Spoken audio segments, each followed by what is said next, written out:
Yo, yo, yo, YouTube. Today's video is all about the do's and the don'ts of the National Sports Cards Collectors Convention. Thank you for joining me. This is the Dollar Box. My name is Adam. The Dollar Box is dedicated to helping collectors and investors search for undervalued, underpriced cards and look through that dollar box for gems.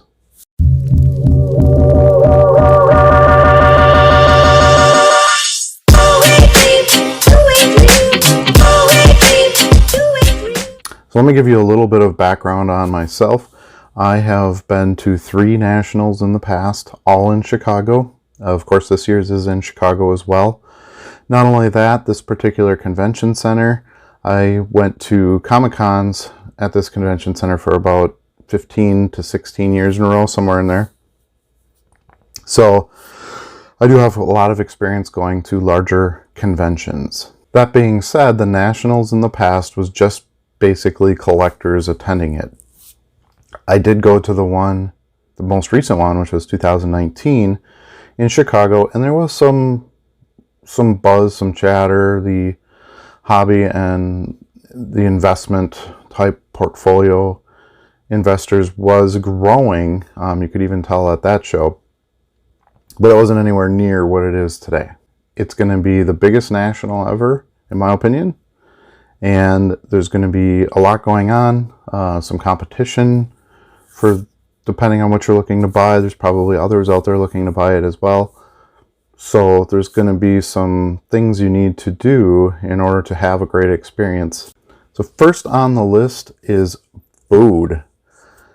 I can't stress this enough. Bring snacks, bring water, bring bottled energy drinks, whatever your taste is. Because food in the convention center is expensive. It's not very good, I don't think. And there can be long lines and nowhere to sit to eat and messy and all that good stuff. So the more you can bring yourself, the more you'll save money, the more money you'll have for cards, and the more time you'll have to spend in the show actually looking for what you're there to do. The next one seems like an obvious one, but bring cash. Many of the dealers will take PayPal, will take Venmo, but most dealers want cash, will give you better prices for cash. It's quicker and easier to deal with.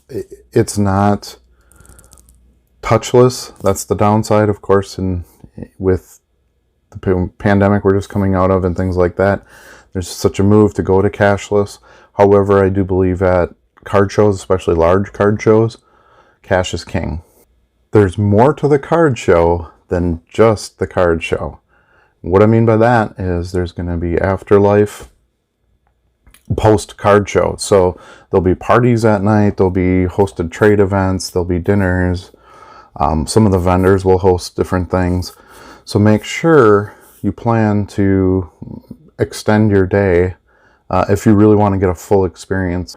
One of the biggest things I regretted not doing at the last National was coming for all 5 days, meaning attending the preview night on Wednesday night. You have to have a VIP ticket to get into it, but it allows you to kind of get in during setup night for a lot of the dealers. Many will be set up already, but it kind of gives you first crack at some stuff. I wished I had done that 2 years ago when we went, because I felt like some of the dollar boxes and deal boxes that had some nice stuff had some holes in it, meaning I believe there was lots of purchases done on Wednesday that I didn't get to participate in. So I will not be missing that this year. I will be there as soon as those doors open on Wednesday. Now, if you're coming in from out of town and you need accommodations, my best suggestion there would be to book right through the convention. They do have a hotel booking service. This is extremely common for larger conventions, and all the conventions I've been to over the years, in Chicago especially, this is something that I've done. So your reservation isn't technically with the hotel until it gets closer to the date. Your reservation is with the reservation company that will then transfer all those reservations to that hotel. So the main reason I say that is because it will help you get a connected hotel. One of the great parts of hosting this convention in Chicago is that there's some major hotels, a skywalk or a walk across the street away from the convention center. I believe this is extremely important. Chicago can be a difficult city to travel in. Staying at hotels downtown, trying to get into the show, get into that half-hour early admission to the show. I mean, you're looking at 35 to 45 minutes of travel just to get to the convention center. Then, to top that off, if you have cards and bags and different things you're trying to tote with you, it's a lot easier if you're at the connected hotel, because you're not trying to get that in and out of cars or on the train or however your method of transportation is. And it should save you some money in a way, because if you're going to Uber or do something like that, it's not an inexpensive city to get transportation in, and again, the time as well. So if you stay right there, your only expense really would be parking. No parking spot. And then there's parking. So there is plenty of parking at the Donald E. Stephens Convention Center areas. However, it's not like you just pull right up to a front spot and walk in the door. So driving there and parking every day and getting in with the other 50,000, 60,000 attendees is quite a task. However, if you're at the connected hotel, you can simply walk in and be ready to go. One more thing to mention about staying at the connected hotels, or at least experiencing the connected hotels at night after the shows, there's usually trading in the lobbies, there's people getting together in the bars, the social areas and things, and talking about cards. Again, trading, buying, selling. This convention is unique. Basically, there is card deals going on 24 hours a day. Next, we kind of go back to food, and this to me is a very important one. It's Giordano's Pizza. So I'm staying at the Hyatt. I always stay at the Hyatt. I'm a Hyatt Club member. They always treat me well. They've got an excellent connected hotel, great buffet for breakfast. But there's also a Giordano's about a half a block, I want to say, right outside the back lobby doors. And worth everything. So try Giordano's Pizza if you haven't been to Chicago. Get that deep dish. It's delicious. The other nice thing is it's easy to keep overnight, reheat in the morning, and things like that. The more calories and foods you can pack in outside of convention time, the less time you have to, and money you have to spend when you're in the convention eating. If you did book through the convention for your hotel and they dropped your Wednesday and Thursday night accommodations, or Tuesday night, however early you're getting there, have no fear. Again, unfortunately, this is something that's fairly common with large conventions, or any sort of reservation system. What happens is when you're booking far out, which I booked my hotel room for this probably a good 9 months ago, they think you're just there for the weekend, and they want to free up that Monday, Tuesday, Wednesday schedule for maybe those that are doing extended stays from the weekend before. So all you need to do is contact them and say, hey, my reservation was dropped.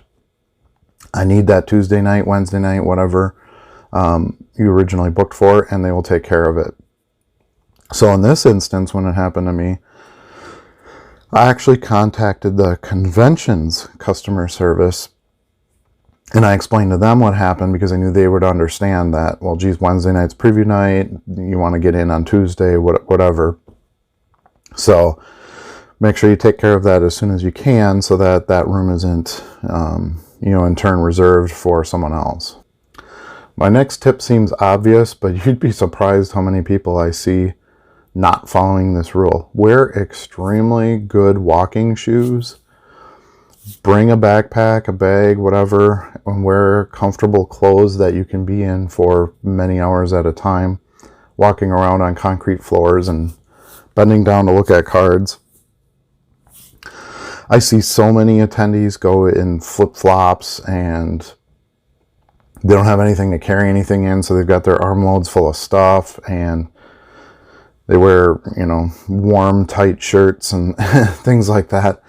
So you want to be as extremely comfortable dressed as possible, and those walking shoes are huge.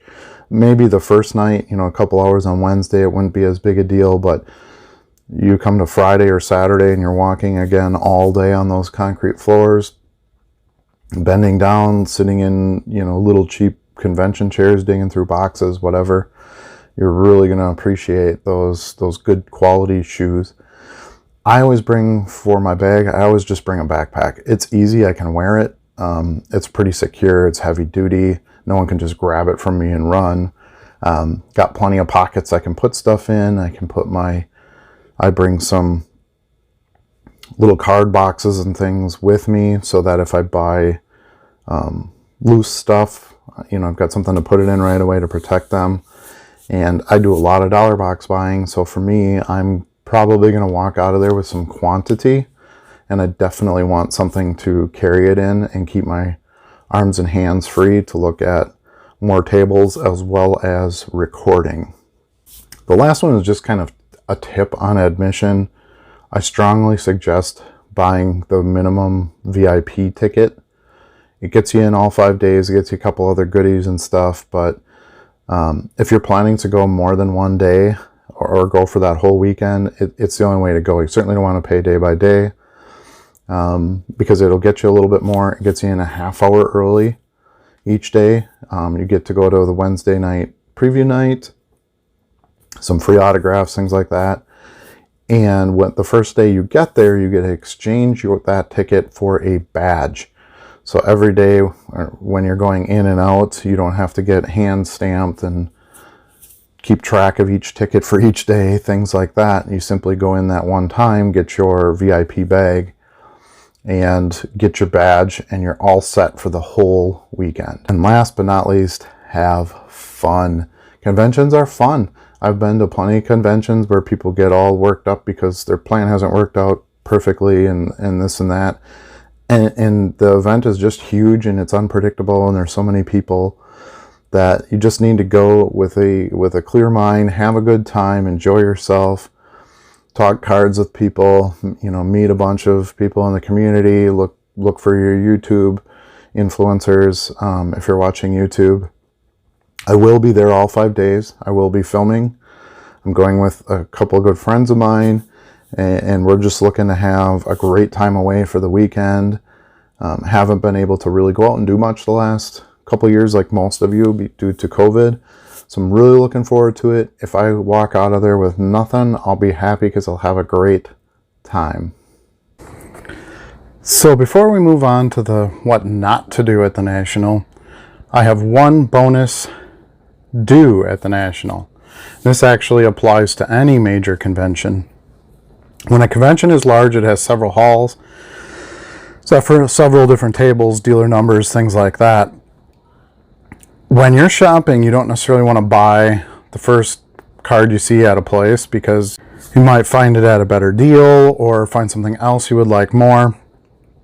However, let's just say for the sake of argument, you see it on Wednesday night in the preview night and you say, man, I really like that card, but I want to see what else the weekend has to offer me.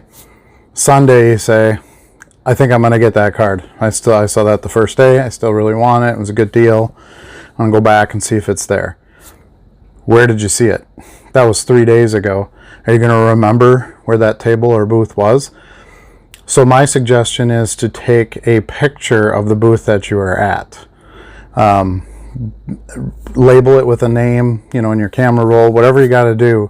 But you're going to need some sort of record of where you saw that card so you can go back and pick it up if necessary. Now, the reason I ended with the take a picture of the booth as my final do is that also kind of leads into my don'ts. And that is, don't spend all your money the first time you walk through the floor. It's very tempting, very exciting. You got a stack of cash that you've saved up to go to this thing and purchase some nice cards. You don't want to just walk around and buy everything you see, because obviously once the money is gone and you see something else, it might not have been the best purchase for you. Also, there might be several of that card at different dealers, and you might find a better deal or find a way to do a trade or something like that. Don't overspend on a card just because you saw it at the National. It's very easy to get excited and just want to pay whatever the dealer's looking for on a card. Some dealers will ask more because it's at the National to try to see if they can get it, but know your comps and, you know, be willing to maybe go up on an eBay sale comp or something because you don't have the fees, things like that. Or, I mean, go down, if you will, offer less than what the eBay comp would be since you're buying it in person and for cash.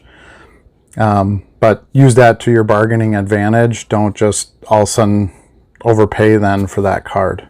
So card shows are a little bit tricky, okay? So you have your two interests. You have your buyers and your sellers. And you don't want to offend either side of that transaction. So if a dealer's asking a certain price for a card, don't insult them over the price. See if you can find some way to negotiate on it. Show the positive sides to it. Man, that's a really nice card. I've been looking for this card. You know, I'm glad there's a dealer here that saw value in bringing this card to the show, but I really think that I would be more comfortable paying this price for that card, for example. It opens the door, it's a positive, it's creating a relationship, and it goes much further in the negotiation than, hey, you got to sell that card to me cheaper because you got it priced too high. That's not going to be too appealing to the seller. Consequently, it goes the other way. If you go up and you're trying to make some sort of a conversation to see if you can make a deal on a card and the dealer just shuts you down and says, hey, should have brought more money if this is the card you want. That's what I'm selling it for. That might not be the dealer for you to work with. So keep that in mind. Every side of the transaction has its own interests, and you want to respect everybody's position. Try not to spend all day in lines. Okay, so if you're going to do your like a PSA submission or something like that, try to drop that off at a time when it's not the peak time of day to do that. Probably early in the morning. Don't spend all day in line for an autograph. If you're an autograph collector, there's obviously nothing wrong with that, and this is a good show for that. There are some good signers there. Consider buying VIPs or super VIP tickets so you're not waiting in line all day for these autographs. You can jump that line a bit, get that accomplished, and then move on to see more of the show. Now, if you're only there for autographs and you don't want to pay the extra money to jump the line, then that's fine. Then you can wait in line all day. But to really experience the entire National, if you're truly there to experience the whole show, waiting in line for one autograph for an entire day is probably not the best way to do that. Don't underestimate the size of this show. So I watch a lot of videos on like the Dallas card show and the Atlanta card show, and I think Philly's got a pretty good size one. I go to a local one here that's, 50 tables, something like that. And granted, Dallas is pretty big now, but it is nothing compared to the National. This convention center, the Donald E. Stevens Convention Center, this place is immense. They host some very large conventions and shows and other things, and you're going to see an amount of tables and space being used that you've never seen before if you haven't been to a National. So make sure you don't underestimate that and think, oh yeah, no problem, I can get through the show in 2 hours, I only need to be there for a day, that kind of thing. It's not really that kind of a show. It does take a lot of time. It can be very overwhelming when you get there. So much going on, so much to see. So definitely don't underestimate it. Get a plan. There is a great floor plan of where all the dealers are going to be at the show. It's on the National Sports Collectors Convention website. I highly suggest you take a look at that if there's specific dealers you're going to be looking for. Maybe print that out and highlight some spots you want to visit, or do something with your, save it to your phone somehow. But I highly suggest you have some sort of true picture of what the size of the show really is. Don't get there late. So one of the best parts of this show is if you're a VIP person, you can get in a half hour early. I would definitely take advantage of that. First ones to the boxes generally get the best picks. There's going to be lots and lots and lots of savvy collectors, investors at this show. If you don't get to a box in time and someone else thumbs through it and there's some gems in it, someone's going to find it. Now, I'm speaking from the dollar box perspective, of course, because that's the main focus of my buying and flipping.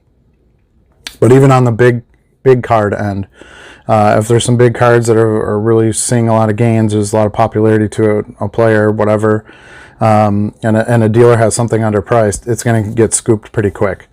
So try not to get there late. If you're going to stay in downtown Chicago, it can be anywhere from a half hour to 45 minutes just to get to the convention center due to traffic. Try your best, especially if you have that half hour early admission, to take advantage of that. Even if you end up leaving the show earlier in the day. So let's say you get there at 9:30 and get in early, and you decide to leave at 2 instead of staying till the end of the show. I don't remember what the end of the show time is. Let's say 5 o'clock. That would be a better plan than say, well, I'm going to get there at noon and then stay till the end.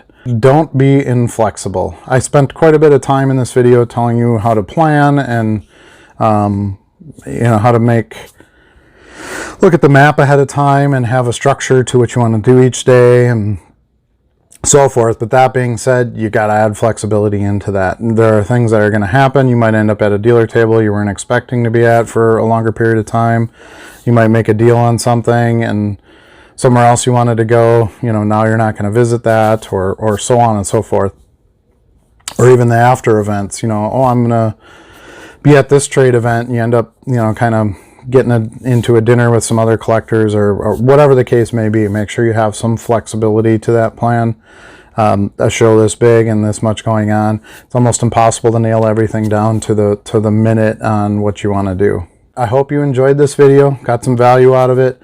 I hope to see many of you at the National. If you see me and recognize me, I'd be happy to say hi. I will be shooting video there just about every day. Try to edit at night and get something up for everyone who can't attend. I think it's fun to watch the videos. You can kind of get a taste of the show without necessarily having to be there.